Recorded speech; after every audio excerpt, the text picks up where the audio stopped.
Hello guys, welcome to my channel. ఎలా ఉన్నారు అందరూ? ఎప్పుడు క్రేవింగ్స్ కోసమే కాకుండా అప్పుడప్పుడన్నా హెల్దీ ఫుడ్ తినాలి కదా. అందుకనేసే మా ఇంట్లో ఇవాళ ములక్కాయ టమాటా కర్రీ చేసేసాను. ఇప్పుడు నార్మల్లీ మనం వాడే వెజిటేబుల్స్ అన్నిటిల్లో ఒకసారి ఒక చెట్టు నాటితే ఆ చెట్టు నుండి ఐదర్ మనం లీవ్స్ అయినా యూజ్ చేస్తాం, లేకపోతే కాయలన్నా యూజ్ చేస్తాం. అలా కాకుండా ఇది ఒక్కటే అయి ఉంటుంది, ఇది ఒక్కటే వెజిటేబుల్ అయి ఉంటుంది. దేన్నైతే మనం లీవ్స్, పువ్వులు, ఇంకా కాయలు అన్నీ వాడతాము.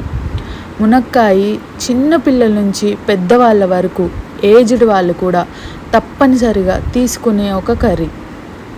ఎందుకంటే అందులో ఉండే పవర్ అలాంటిది, అందులో ఉండే ఎనర్జీ అలాంటిది. తీసుకోవచ్చు కూడా, దీనికి ఎలాంటి రెస్ట్రిక్షన్స్ ఉండవు. అంటే వంకాయ తినకూడదు, గుమ్మడికాయ తినకూడదు అంటారు కదా, అలా ఏముండదు. అలాంటి ఒక వెజిటబులే మునక్కాయ కర్రీ.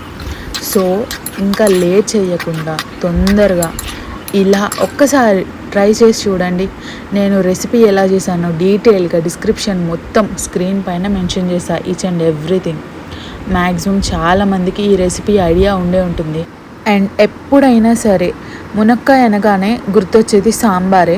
సాంబార్లో కాకుండా ఇలా ఒకే ఒక్కసారి వండి చూడండి గాయస్, నచ్చుతుంది పక్కా. హెల్దీగా తినండి గాయస్, హెల్దీగా ఉంటుంది, టేస్టీగా, యమ్మీగా, చాలా బాగుంటుంది, నచ్చుతుంది. ట్రై చేయండి.